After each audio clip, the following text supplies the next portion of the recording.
Hello అందరికి, చూడండి నా మొక్కలన్నీ ఎలా ఉన్నాయో. నేను ఈ మొక్కలన్నిటిని నీట్ గా సెట్ చేయాలి అనుకున్నా. నేను వీటిని సెట్ చేయాలి అని అనుకోవడానికి ఫస్ట్ రీజన్ ఏంటంటే, వర్షం వచ్చినప్పుడు నీళ్ళైతే ఇక్కడ నిలబడిపోతున్నాయి. ఆ వాటర్ ఈ చెట్లలో పడి మొక్కలైతే పాడైపోతున్నాయి. ఇక నెక్స్ట్ రీజన్ వచ్చేసి, నాకు ఇక్కడ క్లీన్ చేసుకోవడానికి చాలా ఇబ్బంది అవుతుంది.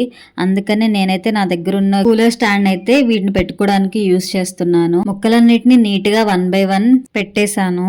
నేనేం చేస్తున్నా అని చూడడానికి మా పాప అయితే వచ్చేసింది. ఇప్పుడు మీరు చూసిన మొక్కల వరకైతే ప్లేస్ సరిపోయింది. నా దగ్గర ఉన్న ఈ చెక్కని యూజ్ చేసుకుని మొక్కలైతే సెట్ చేద్దాం అనుకున్నాను. నేను ఎలా సెట్ చేయాలనుకున్నానో మీరు కూడా చూసేయండి. అక్కడ స్పేస్ లేదు, స్పేస్ నేను క్రియేట్ చేసుకుని తీసుకున్నాడు, ఆయన వాడుకున్నాడు. మొక్కలన్నీ సెట్ చేశాక చూడడానికి నా బాల్కనీ ఇలా ఉంది. ఈ వీడియో మీకు నచ్చిందా? అయితే తప్పకుండా లైక్ చేయండి. నేను సెట్ చేసిన మొక్కలు మీకు ఎలా అనిపించిందో కామెంట్ చేయండి.